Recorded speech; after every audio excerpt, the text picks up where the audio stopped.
Banyak. Yang mau nikah? Oh, ada? Yang mau kerja sambil nikah? Ada atau ada yang mau nganggur? Ada. Yang mana? Nganggur dan sukses. Oh, oke.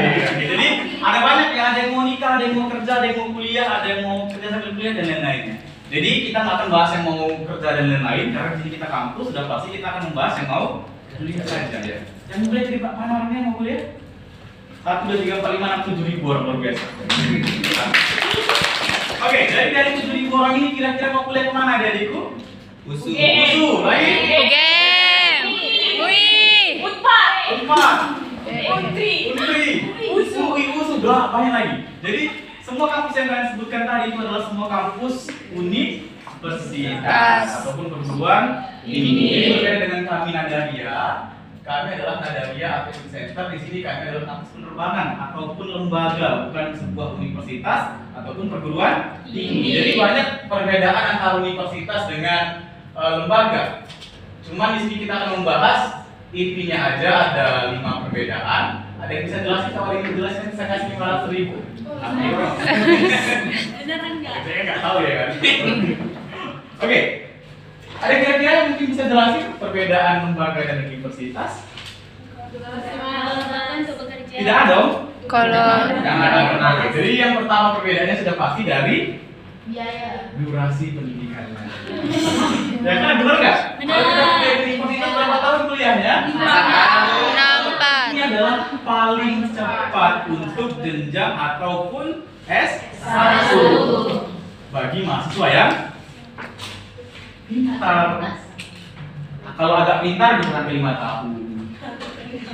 Kalau nggak pintar bisa sampai 6 tahun. Kalau yang bodoh 8 tahun kalau sudah pasti di itulah kalau kita kuliah di universitas. Nah kalau di lembaga di Nadaria berapa tahun kuliahnya? Hanya 3 bulan. Why? Nah itu untuk kelas Kecerdasan. Nah paling lamanya berapa bulan mas? Paling lamanya 8 bulan. Untuk perhotelan 1 Bulan. tahun. 1 tahun ya. Nah inilah jangka waktu pendidikannya. Jadi bagi adik-adik yang memang pengen cepat kerja, setelah tamat dari SMA pengen cepat kerja, tidak mau membebani lagi orang tuanya, ini adalah pilihan yang tepat untuk kalian. Karena 3 bulan kalian kuliah sudah bisa langsung masuk kerja. Nah jadi bang, ada nggak sih bang di bawah 3 bulan udah kerja? Ada. Ada yang masih baru 1 hari masuk kuliah udah kerja, ada juga pernah alumni kita seperti itu. Ada yang masih baru seminggu langsung udah kerja pun udah ada. Jadi kita bulatkan aja tapi di 3 bulan paling cepat. Itu adalah perbedaan yang pertama. Perbedaan yang kedua sudah pasti dari apa kira-kira? Dari cara belajarnya dari. Cara belajarnya. Nah, kalau kita belajar di universitas kita belajar umum. Kita belajar matematika, fisika, kimia, biologi, PPKN, IPS dan lain-lainnya. Dan satu aja kita nggak bisa, nggak pasti, udah pasti kita tidak lulus. Sedangkan di Nadaria atau di lembaga kita belajar ke profesi. Profesi kita masing-masing. Kita tidak pernah belajar matematika, fisika, kimia dan lain-lain. Kita hanya fokus ke jurusan yang kita ambil. Contoh kita mengambil jurusan DST, parkir pesawat. Itu sudah pasti yang kita pelajari bagaimana cara memarkirkan pesawat. Kalau kita ambil jurusannya tentang pramugari, yang kita pelajari bagaimana cara menyambut penumpang ataupun emergency, itu yang bakal kita pelajari. Jadi kita fokus ke satu jurusan tetapi mahir. Nah, jadi itu perbedaan yang kedua. Perbedaan yang ketiga ini dari masalah kenapa kok excited kan sama biaya? Karena itu yang ditanyakan. Karena itu ditanyakan. Oke. Selalu ditanyakan. Kita bahaslah masalah biaya. Di masalah biaya, kira-kira di universitas ataupun di lembaga? Lembaga. Lembaga. Universitas atau lembaga? Lembaga. Jadi zaman Tahu. sekarang adik-adikku pada dasarnya tidak ada uang kuliah yang murah baik di lembaga maupun universitas. Sama-sama Mahal. Kita bandingkan aja berapa sih uang kuliah di universitas per semesternya untuk mahasiswa jalur mandiri ataupun murni yang tanpa ada beasiswa ataupun bidik khusus. Berapa kira-kira per semesternya? 5 juta paling murah. Itu yang paling murah. Kita masuk bahas yang bidik misi. Kalau bidik misi mungkin ada yang gratis kuliahnya. Kita bahas untuk yang murni. Nah itu di angka 5 juta. 5 juta dikali 4 tahun, kita kalikan 4 tahun aja. Berapa? Yakin 20? 4? 40. Nah ini kalau kita tamatnya sampai 4, kalau tamatnya 5 tahun, 6 tahun, 7 tahun, 8 tahun. Bah? Nah ini kan uang semester adik-adikku. Belum lagi uang pembangunan, uang gedung, uang baju, uang praktek, laboratorium, PKL, KKN, skripsi, bimbingan, tanda tangan dosen, banyak lagi. Kalau kita total sampai kita lulus dan wisuda, bisa sampai 200 juta. Itulah perbandingannya ketiga. Di nadanya berapa bang? Mahal juga. Berapa mahalnya? Nanti kita bahas kalau ada yang mau nanya. Kalau nggak mau nanya, kita bahas. Oke? Itu perbedaan yang keempat. Perbedaan yang kelima dari jaminan kerjanya. Nah, menurut kalian di Nadara ini apa sih yang bikin spesial daripada kampus-kampus lainnya? Tahu ya. Jadi pernah nggak sih kalian lihat S1 yang nggak kerja deh, yang S1 tapi dia bawa beca, S1 mungkin yang jualan di pasar. Pernah nggak? Banyak nggak? Pernah sih nggak? Pernah nggak sih kalian berpikir kenapa bisa seperti itu? Pendidikannya S1 akuntansi dan lain-lain, tapi kenapa setelah tamat dia nggak kerja? Gak punya skill. Kemudian salah jurusan ya, fix salah jurusan itu adalah salah satu faktor banyaknya manusia yang tidak kerja. Kemudian yang kedua, apa lagi? Kurangnya sosial orang dalam. Orang Dalam. orang dalam. Setelah kalian tamat dari universitas, apakah ada satu orang pun baik rektor, dosen dan lain-lain yang pernah membantu kalian untuk mencari kerja? Tidak. Setelah kalian wisuda, mendapatkan ijazah, terserah kalian. Mau kalian kerja nggak kerja, ya urusan kalian. Yang penting kalian lulus. Karena dari awal tidak ada perjanjian untuk pengarahan kerja. Nah kalau di sini, di Nadaria, bagaimana? Nah di sini dari cara yang mencarikan kerja kalian pun kampus. Kalau kalian nggak kerja, uang kalian balik. Kalau di sini kalian nggak kerja, balik uangnya. Tidak. Dari sini aja sudah perbandingannya sangat jauh berbeda. Jadi dari surat lamaran kalian yang buatin kampus, penempatan kalian yang mencarikan kampus, dan banyak lagi, semuanya itu diurusan oleh kampus. Itu perbedaan yang keempat. Perbedaan yang kelima apa kira-kira?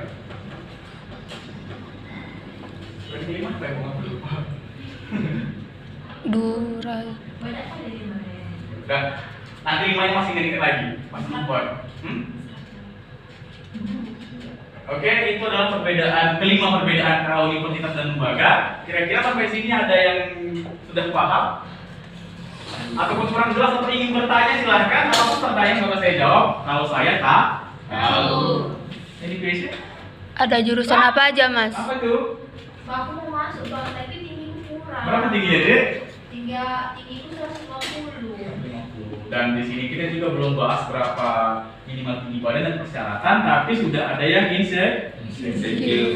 Nanti kita bahas jurusan yang bisa untuk adik masuki ya. Ada lagi pertanyaan lainnya? Apa persyaratan masuk benar? Persyaratannya, oke. Jadi pertanyaan adik dan mbaknya itu adalah satu grup sebenarnya. Persyaratan. Oke, ada lagi yang lain? Ada lagi? Ya? Oke, berarti masuk ke persyaratan. Nanti lagi? Biayanya. Anything else? Kalau nggak pakai bahasa Inggris kayak mana bang? Bahasa Inggris lagi. Adik-adikku, memang bahasa Inggris itu penting.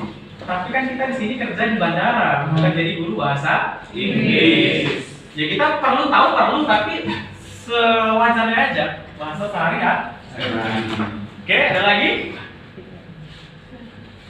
Tidak ada dong?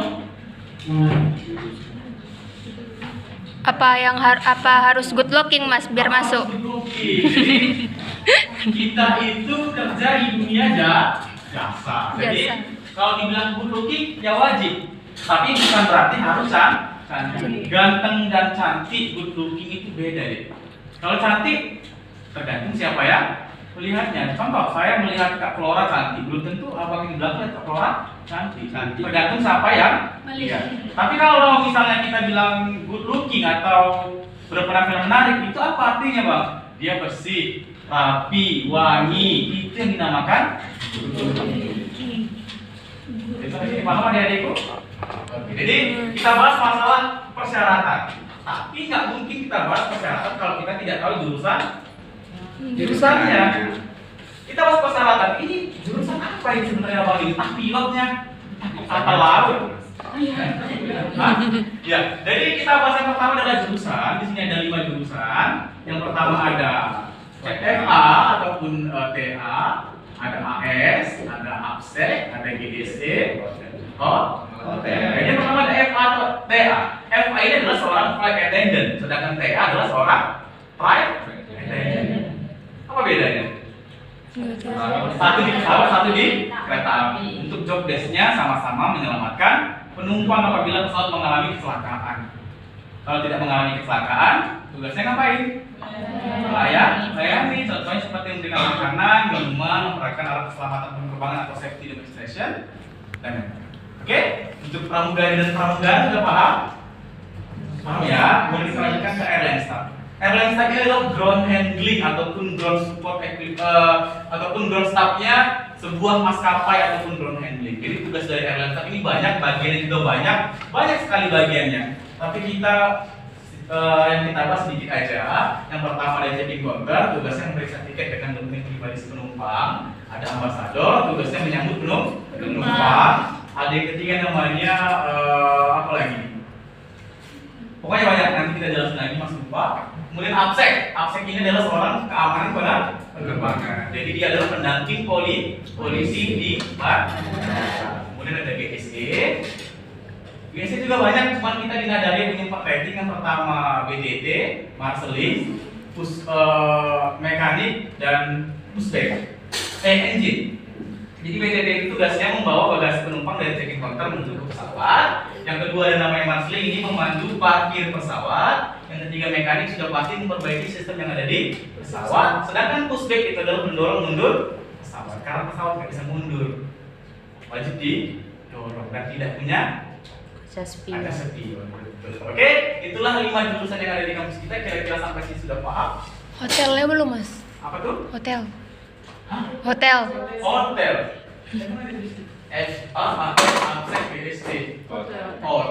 Hotel. Jurusan hotel adalah jurusan hospitality, di mana kita akan bekerja di dunia perhotelan. Apa aja sih kak di hotel itu bagian-bagiannya? Yang pertama ada housekeeping, tugasnya sudah pasti di bagian kamar. Apa ini kamar abang jual diri? Tidak sama sekali ada. Itu kita kerja yang awal. Ada resepsionis tugasnya menyambut tamu. Ada F&B, ada restoran dan lain-lain. Mungkin anak hotel lebih paham untuk masalah ini ya. Oke, inilah 5 jurusannya. Kita akan lanjutkan untuk persyaratannya. Untuk persyaratan minimal tinggi badan perempuan adalah 170 lagi.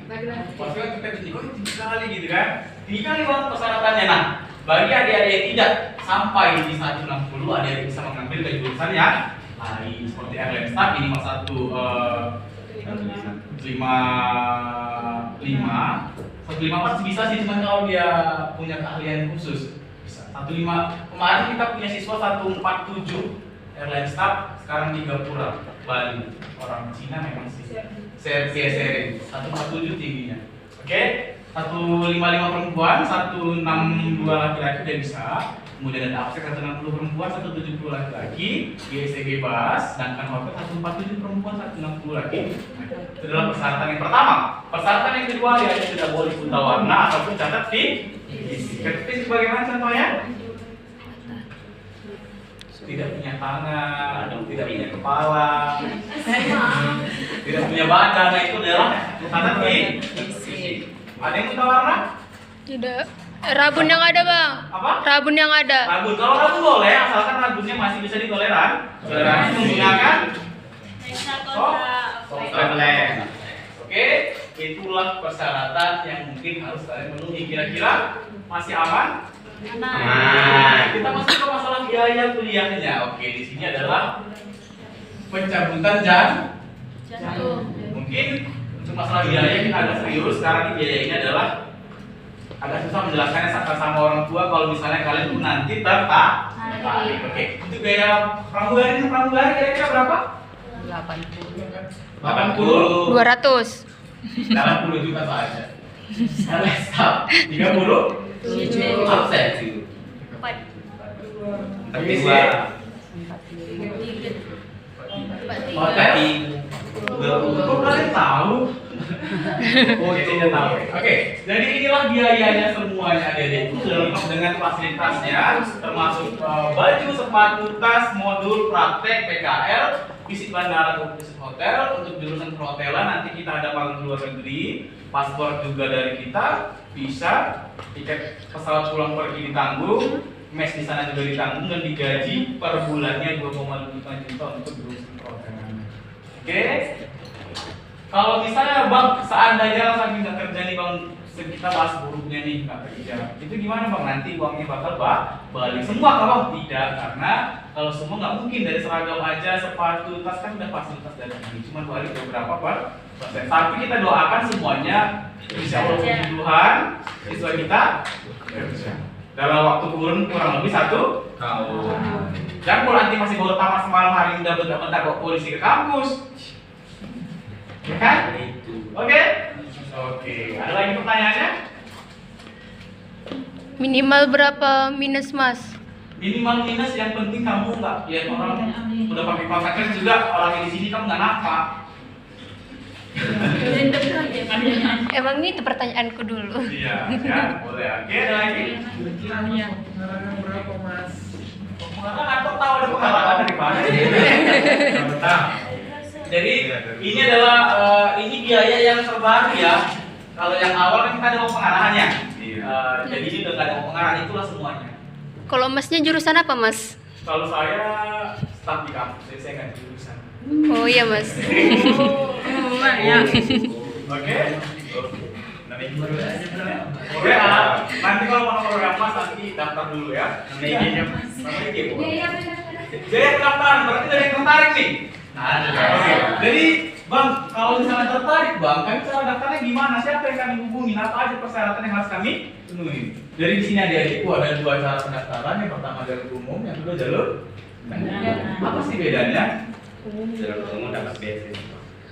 Ini jalur umum deh, pendaftarannya kita buka di bulan 5 dengan biaya pendaftaran sebesar 500.000. Sedangkan 500.000. Kemudian kita bakal mengikuti beberapa tes. Yang pertama interview berbahasa Indonesia, interview berbahasa Inggris, wawancara berbahasa Indonesia, wawancara berbahasa Inggris, psikotes, kesehatan, dan lain-lain. Satu aja yang lulus sudah pasti uangnya halus. Nah, sedangkan untuk jalur undangan itu 100.000. Dan kalian langsung menjadi mahasiswa tanpa tes di bulan 5 langsung masuk kuliah adik-adik. Tak lagi pastikan. Tapi ada syarat yang bukan pula satu kelas kalian boleh daftar semua enggak. Jadi per kelas itu kuotanya hanya berapa orang? 5. Pendaftar dan pendaftaran kita tutup sampai jam 10. Kita paham semua ya? Oke. Any question? Udah paham berarti? Jadi bang, kemarin kami bayar uang 100.000-nya. Jadi uang 100.000 itu tidak boleh di cash kan, itu langsung ditransfer ke nomor rekening kampus. Apabila kita ingin mendaftar atau ingin bertanya-tanya, silakan hubungi nomor abang yang tertera itu. Oke? Kira-kira ada yang mau brosur?